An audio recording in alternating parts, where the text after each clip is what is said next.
യമനിലെ ഷെയ്ഖ് ഹബീബ് ഉമറിന്റെ ശിഷ്യൻ കൂടിയായ ജവാദ് മുസ്തഫവി ഈ ചർച്ചയിൽ നമ്മളോടൊപ്പം പങ്കെടുക്കുന്നുണ്ട്. ജവാദ് മുസ്തഫവി, ഇതിനകത്ത് കാന്തപുരം AP അബൂബക്കർ മുസ്ലിയാറിൻ്റെ സുഹൃത്തും ഇവിടെ മർക്കസ് നോളജ് സിറ്റിയുടെ ഉദ്ഘാടന സമയത്ത് അദ്ദേഹം നേരിട്ടെത്തുകയും ചെയ്ത ഈ ഷെയ്ഖ് ഹബീബ് ഉമർ, അദ്ദേഹം അവിടുത്തെ സൂഫി വര്യനാണ്.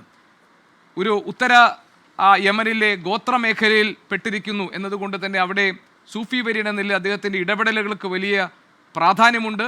ആ മേഖലയിൽ വലിയ സ്വാധീനമുള്ള വ്യക്തി കൂടിയാണ് അദ്ദേഹം ഇടപെട്ട ശേഷം ഈ തലാലിൻ്റെ ബന്ധുവിനെ കൂടി ഒപ്പമിരുത്തിക്കൊണ്ട് ഒരു ചർച്ചയ്ക്ക് തുടക്കം കുറിക്കാനും അതുവഴി ദയാധനം സ്വീകരിക്കാൻ പാകത്തിലൊരു മാനസികാവസ്ഥയിലേക്ക് അവരെ കൊണ്ടുവരാനും കഴിഞ്ഞിട്ടുണ്ട് എന്ന വിവരം സന്തോഷം തരുന്നതാണ്. അങ്ങനെ തന്നെയാണോ കാര്യങ്ങൾ നടക്കുന്നത്? അങ്ങനെയാണെങ്കിൽ നിമിഷപ്രിയയുടെ മോചനം എന്നത് സാധ്യമാകും എന്ന ഒരു പ്രതീക്ഷ നമ്മുടെ മുന്നിലേക്ക് നൽകുന്നതാണ് ഈ തീരുമാനങ്ങളൊക്കെ. ജവാദ് മുസ്തഫവി, താങ്കൾക്ക് എന്തൊക്കെ കാര്യങ്ങൾ അറിയാം യമനിലെ ഷെയ്ഖ് ഹബീബ് ഉമറിന്റെ ഇടപെടലുകളെ കുറിച്ച്? തീർച്ചയായും ഞാൻ ഈ വിഷയത്തിൽ ഷെയ്ഖ് ഹബീബ് ഉമർ കാന്തപുരം ഉസ്താദിൻ്റെ ഇടപെടലോടുകൂടി ഹബീബ് ഉമർ ഈ വിഷയത്തിൽ ഇടപെടുന്നു എന്ന വിവരങ്ങൾ എനിക്ക് ലഭിക്കുന്നത് 2 ദിവസം മുമ്പ് യമനിലെ ചില സുഹൃത്തുക്കളിൽ നിന്നാണ്.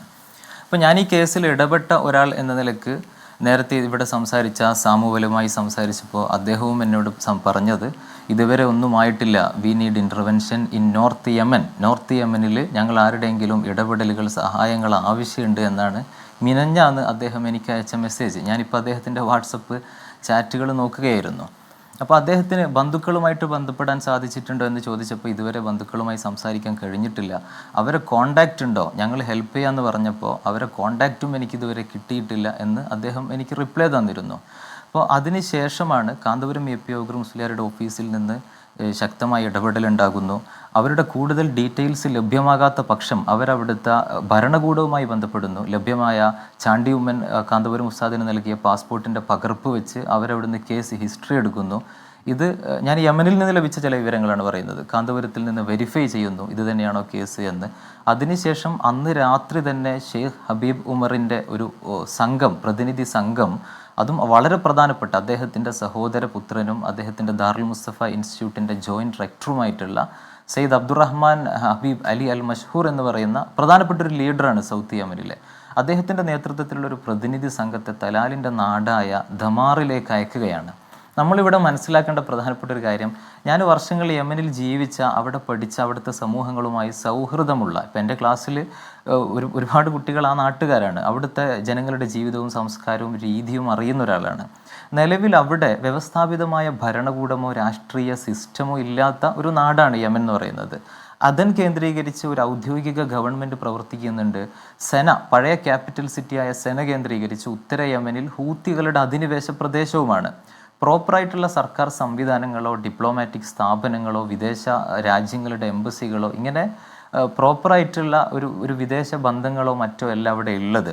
അവിടുത്തെ എയർ സർവീസുകൾ പോലും വളരെ ദുർലഭമാണ്. ഇപ്പോൾ സൗത്ത് യമനിലും മറ്റൊക്കെയുള്ള ആളുകൾ മണിക്കൂറുകളോളം ട്രാവൽ ചെയ്ത് ഒമാനിൽ ബൈ റോഡ് പോയിട്ട് അവിടെ നിന്നാണ് വിദേശത്തേക്കൊക്കെ ചികിത്സ പോലെയുള്ള ആവശ്യങ്ങൾക്കൊക്കെ അവർ പോകാറ് പോലുള്ളത്. അപ്പോൾ അത്തരമൊരു സ്ഥലത്ത് നമ്മുടെ രാജ്യത്തിന് ഡിപ്ലോമാറ്റിക് തലങ്ങളിൽ ഇടപെടുന്നതിൽ ഒരുപാട് പരിമിതികളുണ്ട്, സാധ്യമല്ല എന്ന് തന്നെ പറയാം. നമുക്കറിയാം, ഇന്നലെയാണ് സെൻട്രൽ ഗവൺമെൻറ്റിൻ്റെ അറ്റോർണി ജനറൽ ഞങ്ങൾക്കൊന്നും ചെയ്യാനില്ല, ഞങ്ങൾ നിസ്സഹായരാണ്, ഒരു ഷെയ്ഖ് ഇതിൽ ഇടപെടുന്നു എന്ന് പറയുന്നത്. അവിടെ തന്നെ ഗവൺമെന്റിന്റെ നിസ്സഹായാവസ്ഥ നമുക്ക് മനസ്സിലാക്കാം. നിസ്സഹായർ എന്ന പ്രയോഗമല്ല അദ്ദേഹം ഓറൽ സബ്മിഷനിൽ നൽകിയിരിക്കുന്നത്. പരിമിതികളുണ്ട് ഇടപെടുന്നതിന്. കാരണം അവിടെ പ്രയോഗമല്ല, ആശയം പരിമിതികളുണ്ട്. കറക്റ്റ്. തീർച്ചയായും. രണ്ടാമത്തത്, ഗവൺമെന്റ് തലത്തിൽ ഇടപെടലുകൾ നടത്തിയാൽ തന്നെ ഇതൊരു ഗവൺമെന്റ് തീരുമാനിക്കേണ്ട വിഷയമല്ല. യമനിലുള്ള ജിനായത്ത് കോർട്ടിൽ, അതായത് ക്രിമിനൽ കോടതി, ജിനായത്ത് കോടതിയുടെ പരിഗണനയിൽ വരുന്ന ഈ കേസിൽ യമനിൻ്റെ ശരീഅ ലോ പ്രകാരമാണ് അവിടുത്തെ എക്സിക്യൂഷൻ സംഭവിക്കുക. അപ്പോൾ അതിൽ ഈ വധശിക്ഷ വിധിച്ചു കഴിഞ്ഞാൽ പിന്നെ അവിടുത്തെ ഗവൺമെൻറ്റോ യമൻ പ്രസിഡന്റിന് പോലും അതിൽ പിന്നെ തീരുമാനമില്ല. അപ്പോൾ ഈ ശരീഅ ലോ പ്രകാരം പിന്നെ അതിൽ തീരുമാനമെടുക്കാൻ അവകാശമുള്ള ഏക വ്യക്തി എന്ന് പറയുന്നത് ഈ ഇരയുടെ രക്തബന്ധുക്കളാണ്. അപ്പോൾ തലാലിൻ്റെ കുടുംബത്തെ അനുനയിപ്പിക്കുക, അവരുടെ സമ്മതം കിട്ടുക എന്നതായിരുന്നു ഇതിൽ പ്രധാനം. നിങ്ങൾ ആലോചിച്ചിട്ടുണ്ടോ എന്തുകൊണ്ടാണ് ഇത്രയും കാലം ഇടപെട്ട ആളുകൾക്ക് ഈ കുടുംബവുമായിട്ട് സംസാരിക്കാൻ പറ്റാത്തത് എന്ന്?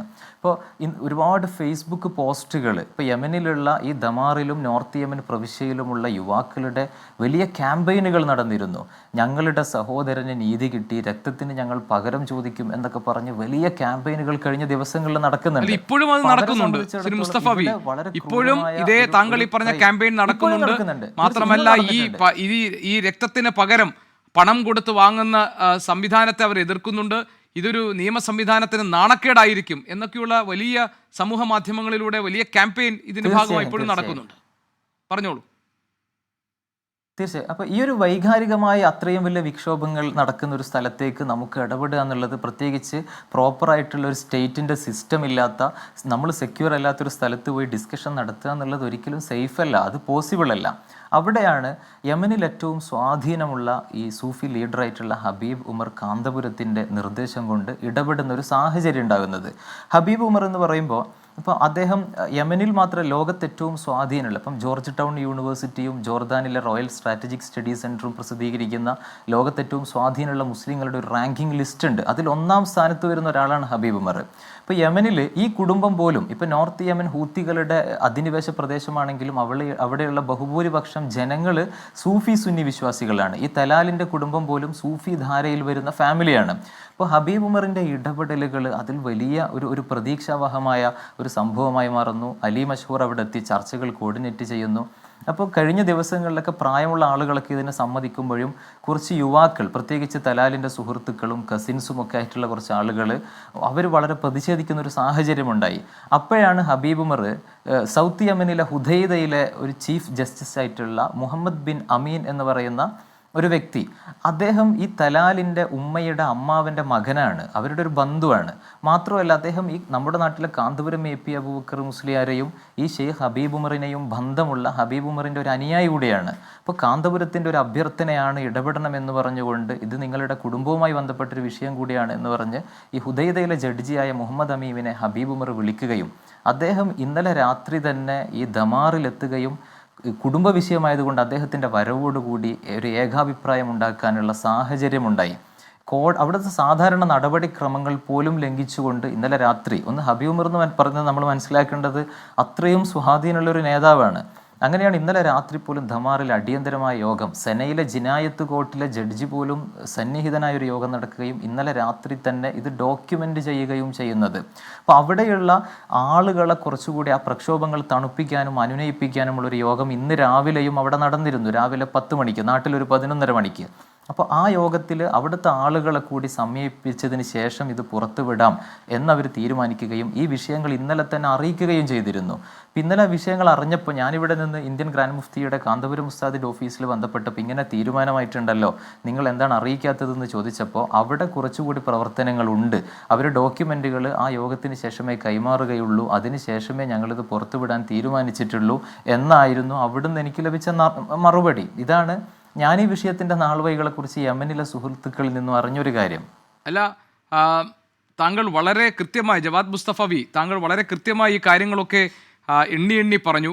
മാത്രമല്ല, ഞാൻ ഇവിടെ അഡ്വക്കേറ്റ് സുഭാഷ് ചന്ദ്രൻ ചില പ്രധാനപ്പെട്ട ആരോപണങ്ങളൊക്കെ ഉന്നയിച്ചിട്ടുണ്ട്. പക്ഷേ ഞാൻ മനസ്സിലാക്കുന്നത് അതൊക്കെ തന്നെ ചർച്ച ചെയ്യേണ്ട സമയമല്ല ഇപ്പോൾ. കാരണം നമ്മളെ സംബന്ധിച്ച് നിമിഷപ്രിയയുടെ മോചനം എന്നതാണ് ഏറ്റവും പ്രധാനപ്പെട്ട കാര്യം. അവിടെ നേരിടുന്ന പ്രതിസന്ധികളെ അതിജീവിക്കാൻ നമുക്കെല്ലാം പരമാവധി പറ്റുന്ന കാര്യങ്ങൾ എന്തൊക്കെ ചെയ്യാൻ കഴിയും, ഒറ്റക്കെട്ടായി നിന്നുകൊണ്ട് ഈ പ്രശ്നത്തിന് എങ്ങനെ പരിഹാരം കാണാം, ഇതെല്ലാം കേട്ട് നിൽക്കുന്ന അമ്മയും ഭർത്താവും ഒക്കെ ഈ ചർച്ചയുടെ ഭാഗമാണ്. ജവാദ് മുസ്തഫ വി, താങ്കൾ വളരെ കൃത്യതയോടുകൂടി, താങ്കൾക്ക് അറിയുന്ന വിവരങ്ങൾ വളരെ കൃത്യതയോടുകൂടി താങ്കൾ ഇവിടെ അവതരിപ്പിച്ചു. താങ്കൾ പറഞ്ഞതുപോലെ തന്നെ ഇനിയും ചന്ദ്രൻ പറഞ്ഞ കാര്യത്തോട് പറഞ്ഞോളൂ. ഞാനിതിൽ ഇന്നത്തെ ദിവസം, ഈ ഒരു വളരെ വൈകാരികമായൊരു ദിവസം, നിമിഷയുടെ അമ്മ പോലും വളരെ വികാരാധീനയായി ഇരിക്കുന്ന ഒരു സദസ്സിൽ വെച്ച് ചില കാര്യങ്ങൾ പറയാൻ താല്പര്യപ്പെടാത്തത് കൊണ്ടാണ്, അതിലേക്ക് നമ്മൾ ഇടപെടേണ്ട ഒരു വിഷയവും ഇല്ല എന്നുള്ളത് കൊണ്ടാണ്. അതെ, അല്ല, ഞാൻ പറഞ്ഞ അതാണ്. അത് നമുക്ക് അങ്ങനെ എന്തെങ്കിലും ഇപ്പോൾ അത്തരം ആക്ഷേപങ്ങൾ ഉണ്ടെങ്കിൽ, ആ തരത്തിൽ എന്തെങ്കിലും സംശയങ്ങൾ ഉണ്ടെങ്കിൽ ഒക്കെ നമുക്ക് വിശദമായി പിന്നെ ഒരു ഘട്ടത്തിൽ ചർച്ച ചെയ്യാവുന്നതാണ്. അതിന് മറുപടി പറയാൻ ബാധ്യസ്ഥനാണ് സാമുവൽ ഇത്തരം ആരോപണങ്ങൾ ഉയരുമ്പോൾ. അതെല്ലാം നമുക്ക് മറ്റൊരു സന്ദർഭത്തിൽ ചർച്ച ചെയ്യേണ്ടതാണ്. ഇവിടെ നമ്മുടെ പ്രശ്നം, കേസിൽ നമ്മൾ ഇതുവരെ പ്രോപ്പറായിട്ടുള്ള നീക്കങ്ങൾ നടത്തിയിട്ടില്ല എന്നവർ പറയുന്നുണ്ട്. നമ്മൾ ഇതുവരെ വരെ നിങ്ങളുടെ ഭാഗത്തുനിന്ന് എന്തുകൊണ്ടാണ് ഈ കേസിൽ പ്രോപ്പറായൊരു നീക്കങ്ങൾ നടത്താത്തത്, അങ്ങനെയാണെങ്കിൽ വളരെ എളുപ്പം കൈകാര്യം ചെയ്യാൻ പറ്റുന്ന ഒരു വിഷയമായിരുന്നു, കാര്യമായിട്ടുള്ള ഈ വിവരം താങ്കളോട് പറയുന്നത് യമനിലെ ഷെയ്ഖ് ഹബീബ് ഉമർ ആണോ?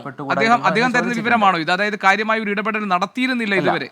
അല്ല, അവരുടെ അനുയായികളിൽപ്പെട്ട ഒരു യുവ ആക്ടിവിസ്റ്റ് ആണ്. ഇന്ന് അവിടെ നടന്ന യോഗങ്ങളിലൊക്കെ അദ്ദേഹം സന്നിഹിതനായിരുന്നു. ശരി, അല്ല ഏതായാലും താങ്കൾ ഈ പറഞ്ഞ കാര്യങ്ങൾ നമുക്ക് പിന്നീട് ഒരു ഘട്ടത്തിൽ ചർച്ച ചെയ്യേണ്ടതാണെന്ന് എനിക്ക് തോന്നുന്നു. കാരണം നമ്മുടെ മുന്നിൽ ഇപ്പോഴത്തെ പ്രശ്നം നിമിഷപ്രിയയുടെ മോചനമാണ്. അതിന് സാധ്യമാകുന്ന വഴി, അത് ആര് വഴി എന്നതിനേക്കാൾ കൂടുതൽ അത് എന്ത് ഫലമുണ്ടാക്കുന്നു എന്നതാണ് പ്രധാനം. അതുകൊണ്ട് തന്നെ AP അബൂബക്കർ മുസ്ലിയാരുടെ ഇടപെടൽ ഇതിൽ കാര്യമായ പുരോഗതി ഈ കാര്യത്തിൽ വരുത്തിയിട്ടുണ്ട്. മാത്രമല്ല, ഇപ്പോൾ അറിയുന്ന വിവരങ്ങൾ അനുസരിച്ച് ദയാധനം സ്വീകരിക്കാൻ പാകത്തിലുള്ള ഒരു മാനസികാവസ്ഥയിലേക്ക് തലാലിന്റെ കുടുംബം എത്തിയിട്ടുണ്ട് എന്നത് തന്നെ ശുഭ സൂചനയാണ്. അത് നമുക്ക് വലിയ പ്രതീക്ഷ നൽകുന്ന തീരുമാനമാണ്.